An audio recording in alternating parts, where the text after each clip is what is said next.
going back to your Instagram again, I mean, this your Instagram. I keep it on. is full of yeah, gems. It's Is just it? full of Yes. all kinds of Oh, gems I don't here. know. I just post on there. You're so poetic. sometimes. Like, I mean, so on one of them, you said one of the most valuable things I've learned in this journey is that expecting should never be seen as a setback in anything. And the best way to do things is your way. Mhm. So what was your adjustment period like? We want to understand what that was like for your career when you found out that you were pregnant. Like, what was that adjustment like? It was terrifying because I think I hadn't gotten Sports Center yet, and so I was just, it was like in that in between. I knew it was coming, but I wasn't sure how. And it was so funny because when I left a conversation of it being a potential and like me doing an audition and this, that, and the third, I found out I was pregnant. I was like, holy swear word. Yeah. And I was They said like, if you want to swear, you can swear because they'll beep it no, out. We I should don't want to edit put more work on my friends back there. No way. Anyways, I was devastated. It sounds terrible, but I'm just giving you the real tea. I was devastated. Right. It was the worst learnings ever. I know, and it sucks because Levi's incredible. But this is how it goes in the industry. Sometimes you're told you're not allowed to have a life. You could either pick one, or, and especially as a woman, you either could go for the grind or you could go for the family, but you can't do both. That was huge for Cardi B. I remember Yeah. that was like a huge thing for her too. Well, I am not Cardi B. No, you're. I love Cardi B. And so that to me was tough because I thought that it was over. That's it. Right. Vince Carter, boom, boom, that's done. Thank you so much for coming out in this career, but this is not the choice for you. Readjust.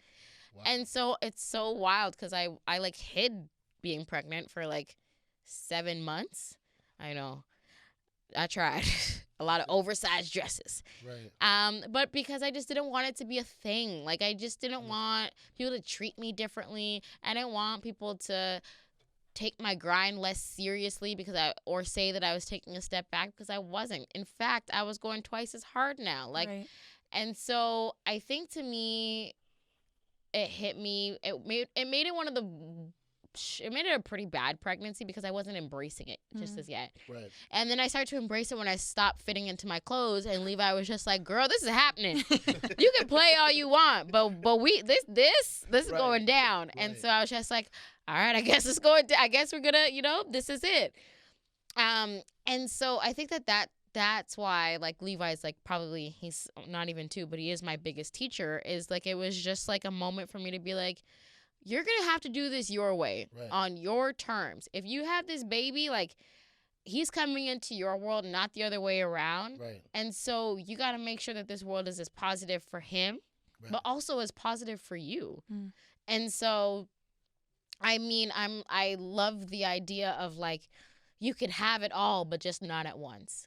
And I think that Right. that's so true. Like, I could thrive in one area, but I'm probably not thriving as much in other areas, right? And I still struggle with that, the home life, or if I'm busy at work, checking in back at home. That's life. You're never gonna find that true, like, balance. You could be really good at trying to make it work, but that's just how it goes. And so with adjusting, it just came to a matter of, like, Levi makes me incredibly happy, but work makes me incredibly happy too.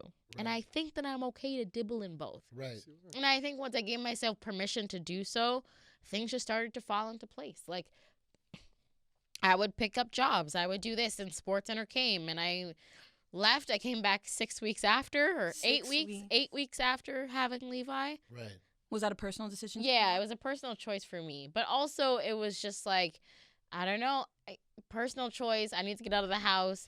But then sometimes there's, like, also a fear of, like, if you take a step back, you take time away, someone might, not that someone else might take your job, but, like, they might take you out of the mix, And in hindsight's always funny because, but I came back, and I don't think I regret the decision. I think I just regret the why I came back, of thinking that my value depleted because I had a kid, as opposed to, like, I came back because I wanted to come back. Right. Mm-hmm. I think that's a little difficult too, but you made it work. You make it work. You thrived. Yes, we're thriving, surviving. What was your first shift that you came back for? Was it one you were, like, really excited for? My first shift I came back for, I think, was for Sports Center. Okay. But Levi came in April, and the Raptors were in the playoffs. Hey. Oh. So yeah, there was all of that. Wow. Yeah, that was fun.